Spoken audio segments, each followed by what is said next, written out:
Hey, welcome back to the RP show as we say hello on a football Friday. We're talking Blue Jays on opening day. We'll talk a little football, but we're going to welcome in Morley Scott, the voice of the Edmonton Elks. Morley, how are you, man? Thanks for joining us today. I- I'm good, Darren. Anytime. Glad to be here. I see the Expos jersey in the back. Where are you on the Jays? If you were an Expos guy growing up, where are you stand on the Blue Jays? I'll tell you what, the Blue Jays kind of won me over the last few years. Vladdy was a big part of that, but I always hated the Blue Jays because when the Blue Jays came around, they took the Expos off TV, especially in Western Canada, right? And I'm a diehard Expos fan, and I had to watch Yep, games in French for a lot of times, right? Not that there's anything wrong with that. I just didn't understand it. So, I get it. yeah, I didn't like the Blue Jays for that reason, but I've come around a little bit, and of course, cheering for them last year and enjoyed that run to the World Series. So, looking forward to tonight and opening night tonight. Yeah, opening night will be fun. So I'll ask you our poll question today is what's going to constitute a successful Jays season? A World Series return, win the AL East, make the playoffs, or something else? Make the playoffs. I think you just got to keep people interested into the postseason, and then just go where it takes you at that point, right? Missing the playoffs, I think, and especially if they're out of it early, be a huge disappointment for people in Toronto, for the Blue Jays, and everybody right across Canada, because everybody's just expecting them to take the next step this year, right? Which it's not easy to do. Going to the World Series 2 years in a row is a pretty difficult thing. So we'll see what they can do. But making the playoffs, I think, will be enough to constitute a good year, getting some home playoff games and getting people excited come October. Hey, I agree. And that's what I voted for too. You got to stay in the mix, right? You got to stay Yep. competitive, stay in the mix. So lastly on baseball with the Expos, did you follow them to Washington? And so when Washington, Rod brought this up, a few years ago when Washington won, did you feel like the Expos won? No. No. I bought I ended up getting, I saw an Instagram ad or something for Montreal Expos. What year was that? 2000 and whatever it was. I saw it was Montreal Expos World Champions, and it had the year, and it had the Expos logo, and then in brackets it just said Washington Nationals. Right. I bought one of those. So yeah, it was tough. It was tough. I didn't really become a Nationals fan just because they were the enemy to me, right? Because they stole my Yeah. team. So, and mind you, they didn't really steal it; they were just kind of handed it to it. After watching the Netflix documentary, you just know there's no possible way it was going to stay in Montreal because there's just so much wrong with what was going on there. So, yeah, I'm not a Nationals fan at all. No. No. And I didn't grow up with the Expos. I mean, I think they were around very early in my childhood watching baseball. It was all Jays, but I couldn't understand, yeah, how you'd have that affiliation with the team once they move. Once they're out of your city, they're not even a Canadian team anymore. Be pretty Yeah, tough. nobody in Phoenix and nobody in Winnipeg cheered for the Arizona Coyotes, right? Exactly. Same thing. And they kept all the history and all of that. Look, football Friday, and you're the voice of the Edmonton Elks. We'll get to the combine. That's happening. I'm not sure if you're planning on heading down, checking some of that out throughout the weekend. But I wanted to ask you first about Chris Morris. I spent a lot of time and do the games in the Canada West. Got to know Chris a lot with the Alberta Golden Bears and became close with Chris. How's Chris doing as the president and CEO of the Edmonton Elks? He's doing terrific. I mean, he's been his name came out of nowhere. There were no rumors, and if there were rumors, it wasn't involving his name. Right. And then all of a sudden, Chris Morris is named president. Everyone goes, "Wow, that's weird." And then you go, oh, that's a good choice, right? Nobody knows the town, nobody knows the team, nobody knows the temperature of everything around this franchise or cares like Chris Morris does. And he came in and he's done some hard things, and he's trying to turn things around, working hard with his crew to repair the relationship between the franchise and the fan base. And I think he's done a terrific job at that. And I think the best thing that he's done is just given stability. The first day when he talked about the revolving door is not going to be here anymore. I mean, this past off season, for example, was the first off season probably in 4 or 5 years that we wondered. I wonder if the coach and GM will be back next year. I wonder if the president will be back next year. This year, there's no doubt because that they've got the right guys in the right place and the consistency's there. And Chris Morris has preached that right from day one since he arrived here, and he's done a lot of things correctly. So he needs some help on the field, though, right? I mean, you can market all you want, you can give away, and you can reduce prices, you can do whatever you want, and community events and all that stuff. But the team's not winning. Uh, it's hard to get people excited, especially how this team has performed in the last 4 or 5 years. So if they get some wins, especially early, Yeah. they'll. I think the fan base will come back, and We we'll see. started But yeah, seeing the Chris fan Morris, base. in my opinion, so far has done a great job. We started seeing the fan base come back last year, and that was great. Seeing more butts in the seats. So the combine, that's exciting. What's the buzz around Edmonton when it comes to the CFL combine? It's been so cool to have CFL talk all week long in the city. I mean, this is like one of the biggest weeks of the off season. Yeah. It's unfortunate that the weather is unseasonably cool, and we've had a lot of snow, which I think Mark Killam had the great line, and he said we're continuing with the thought that everybody thinks it snows all season or all year here in Edmonton because we got some snow and it's been pretty chilly, but it's been cool. I was down at the Westin Hotel on Wednesday, and it's just cool to walk in and you just see. I walk in and there's Dave Dickinson talking to somebody. I look over, there's the escalator, and coming up the escalator, it's Pinball and Mike O'Shea, and just everywhere you turned, you saw football, people from the Canadian Football League. So it was pretty cool to have the discussions going. Oilers are on the road, so CFL's kind of taking the spotlight in the city right now, and it's been great. They had the Coach of the Year dinner, which was a huge success for the first one that they've had, kind of bringing it back. That was on Wednesday night in a full house at the Westin Hotel, and now they're going into the combine. They're doing the individual drills this morning, the 40 and the bench press and all that stuff, and then interviews with teams are this afternoon. And then the stuff that I'm going to try and get over and see a little bit of it at Foot Field over the next couple of days, tomorrow and Sunday. The team scrimmages and the team drills, which are always fun to watch. Something that the NFL combine doesn't have, right? Then it's something that makes the CFL combine unique. So I'm looking forward to getting over and watching some of that. Yeah, that stuff's really cool. And just hearing you talk about being at the hotel and seeing Pinball and Dave Dickinson, all the CFL people around, reminds me of Grey Cup week a little bit when you're around all the different luncheons and different events. And we need more things like that in the league, like this in the off season and Yep. throughout the year. Because when the stars and the people in the league come together, this league is so cool. The people are so cool, and it's a big deal. We have stars and star power in Yeah. this league.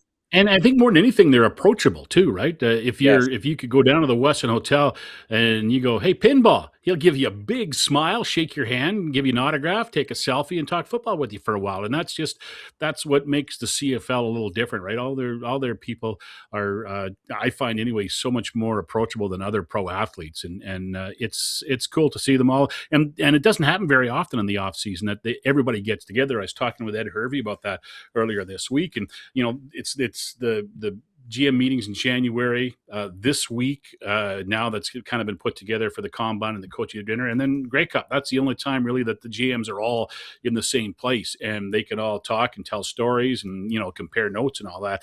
And it's just great conversation, and it's great to have a little bit of a buzz in the town about the CFL. Yeah, it absolutely is. And buzz about the Elks. I want to get to them because it feels like, on the way back, you mentioned stability, which I really love to hear that word, led by Chris Morris and then down through the ranks and the roster. But it's Cody Fajardo's team now. You've added some weapons. Austin Mack is there. And starting to get some buzz. I mean, over at 3 Down, I'm reading about, them ranking the quarterback rooms, and they've got Edmonton ranked fifth, which is, a lot better than it has been in the last few years, right? Where things have not been so positive. And I'm watching, on CFL.ca about Edmonton. It feels like the sun is up and it's a positive future in Edmonton. Yeah, arrows up. That's the general feeling, and I think you saw that by the caliber of players they've been able to sign. Not just this year, I think even going back to last year in free agency, the caliber of players that they've been able to sign, and people are coming here with the belief that it's over. It's been a really tough stretch here. Haven't made the playoffs since 2019. The name change caused some issues and still does to a certain extent. The home losing streak, missing the playoffs, the quarterback carousel that we've seen over the last 4 or 5 years. It's taken its toll, but everybody seems to think things are turning around right now, and they're going to be a better team this year. I kind of thought last year or the year before, as well that they were going to improve, and they didn't. The key is going to be for them is getting out of the gate and getting a win. I mean, they haven't won in June since 2019, right? So that tells you. I think they're. I figured it out. I can't remember the numbers. I think they're like 0-24 to start the Oh, last my. 4 or 5 seasons. So. It's been painful, especially early. And if you're losing early and the Oilers are going to the Stanley Cup final for 2 years in a row, you really get pushed to the side, right? And that's something they want to avoid this year. If the Oilers get a run going in the playoffs, they want to be able to at least win some games to start the season, which they haven't done in a long time. Especially when you're fighting for attention, ticket sales, shelf space for merchandise in sporting goods stores, all of that. So, what's needed? We're talking combine draft. At CFL.ca, they're talking about position groups to watch for each team. For Edmonton, they suggest the offensive line still needs some work. And I'm interested because if I know Chris Morris, he knows offensive line. That was always the hallmark at the University of Yeah. Alberta. Now, Chris isn't the general manager, but I'm sure he has some influence. And there's a couple of offensive linemen on the scouting bureau, and Logan Taylor at a Boston College, a Nova Scotia kid, and Albert Reese IV out of Mississippi State, who happens to be from Edmonton. Could there be a more perfect fit for Edmonton at number 3? Yeah, absolutely not. And it depends on kind of the NFL aspirations, and that's a tough thing, right? In the CFL, GMs have to weigh that. I want to draft a good player, but it can't be too good because I want him to play for my team and not play in the NFL, right? So, I think they'll look at O linemen because you have to in the Canadian draft, obviously. But I think as far as the lineup for this year goes, they're set at the O line after what they did in free agency, getting those 3 guys from the Hamilton Tiger Cats and Carter O'Donnell coming in halfway through last year. Man, he was so good. Early prediction with him as offensive lineman of the year this year. I just think that's how good he was last year. And over a full season, he'll be even better. I think they're going to have a veteran as their 6th guy this year. A guy who started last year might be their 6th guy this year. Ed Hervey said this week that they have cap space to do that if they want, and then they'll be ready if there's injuries or if they want to make a change. So if they draft for O lineman this year, at this year's draft, it won't be for this year's team. It'll be for down the road because they're pretty locked in, I think, with the guys that they've signed. That's the one thing. It's Ed Hervey's calling card, right? Protect the quarterback and get the quarterback. That's the 2 things he wants to do. And we saw this team last year. A really good O line 2 years ago didn't have a very good year last year, and that's why Ed went out and made some changes on that O line at free agency time. Question coming in from the audience. Somebody says, "Good morning to Morley. What are your thoughts on the UFL starting this weekend? How about the COFL? And any stories about Mike Kelly, their commissioner? What do you got there?" Yeah, I don't even pay attention to that. I was looking at my TV guide on my TV yesterday, and I was looking ahead, and there's a game tonight. There's a UFL game Yeah. tonight on TV, and I'm thinking, oh, I wonder who's watching that because I know I'm not. It hasn't. I've tried when it first started. I've tried to watch it, but it just doesn't hold my interest because the you don't know the players as well, and the game is just not what you want to see and what you're used to.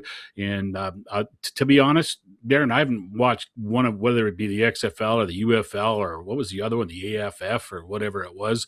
I have not watched one game from start to finish, and I would say combined, I haven't watched 60 minutes worth of football from those leagues. So, You know what? I'm the same. I'm yeah, exactly the same. I haven't been paying attention.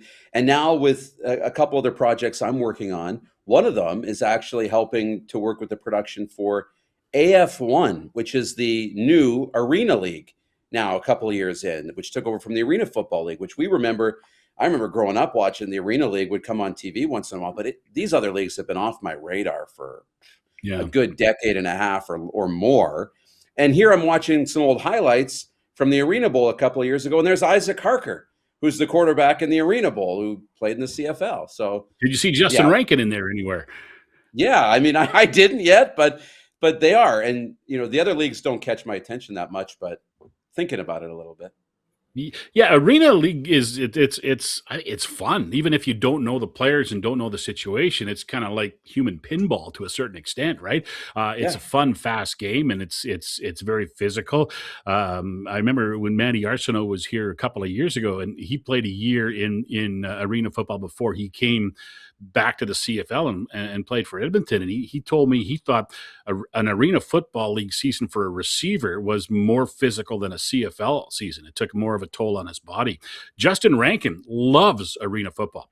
He got when he got cut 2 years ago at the end of training camp, he went right back and started playing arena football again. And Yeah. then he got re-signed and came back, and the rest is history now as he goes into this year as their number one running back. But he loves arena football, talks about it all the time. I did an interview with him, and he was saying that that's the only sport he really watches. I asked him, I was talking to him just before the Super Bowl, and he said, I probably won't watch the Super Bowl. I don't watch NFL stuff. And I go, what about the Olympics? He goes, nah, I don't watch that. I go, what do you watch? He says, arena football. That's all he watches is arena football. He just loves the game, and he excelled in the game as well. Won a championship too. So it's got its niche, that's for sure. In those little small towns in the U.S., it'd be neat to see how it did if it came to Canada. I don't know if that's on the horizon or if it's going to happen or not, but it'd be neat to see if it would get some football in the off season for Canadian football fans. It'd be really cool to see. I mean, that league starts up here right away. April 11th, they kick off. Yeah, curious. And to me, you mentioned, some of the Olympics, and it got me thinking about the flag game because arena football mirrors that a little bit. Obviously, the contact, the board, some of the rules are different. They have a kicking game, all that kind of stuff. But the dimensions and the tight game and 8 versus 8 is more, flag football kind of similar. And it got me thinking about that USA versus the NFL guys and Tom Brady looking pretty good. But they got smoked. The NFLers got smoked by the U.S. national team. It wasn't close. So it's got me thinking a little bit about the Olympics. How about you? Yeah, but those NFLers, they're older and they never played the game, right? So they don't understand the nuances of it like the other guys do. I'm looking forward to watching that. It's still 2 years away, obviously. I Yeah. loved hearing Paul LaPolice this week talk about how Nathan Rourke is committed to going and playing flag football Yeah. in his preparation for possibly being on Canada's team. So I think that's great. I'm looking forward to it. It's such a different game, right? There's fewer players, which means there's fewer players to cover up when mistakes are made, right? So you get more points, more exciting plays. So I'll probably over the next year and a half pay a little bit more attention to it. Yeah, and I'm already starting to pay attention to the game. But it is interesting, and it's great if Canadian Football League players can get in there. Look, we have less than 2 minutes left. I wanted to get a little bit on the Oilers here, not a lot, but a 4-3 win over Vegas last night. They're now 5 points up on the playoff spot, a 5-point cushion, 5 points back of Anaheim for first. Where are the Oilers? It doesn't seem like no Leon Draisaitl has been that big of a problem here. Yeah, actually, Chris Knobloch talked about that the post game, saying how everybody has stepped up and they've kind of played a different style of hockey during that stretch, more defensive. The 2 wins on this road trip in Utah and then last night in Vegas, gutsy, real gritty, physical, shot blocking. All they were doing all the things right that you have to do to win in the playoffs. And they weren't playoff games, but they felt like playoff games to a certain extent. And I think they're finding their game. They played pretty well, especially 5-on-5 against Tampa in their loss at home before they went on the road. So they put together 3 straight good games. They won 2 of them and lost 1. So I think everyone seems to believe that they're kind of turning the corner. And then in the first round, at some point, maybe they're going to add Leon Draisaitl, right? His comments in Germany lead you to believe, wonder if he'll be back or not for the first round. But he's going to be an addition to the lineup at some point. That's a pretty good ad, I think. Yeah. When you're in a playoff series. So I think that'll help. But I think they're playing pretty well right now. Connor Ingram's been solid in net. Jari came back and had a game and won for the first time in a while. So things are going well for them right now. Good stuff. Morley, appreciate And a this. big Have a game great tomorrow weekend. too. I mean, Anaheim's here tomorrow afternoon, right? And that's a big one. Okay, we've lost Morley. We're going to take a break. Big appreciate him coming on. Back with more here on the RP Show.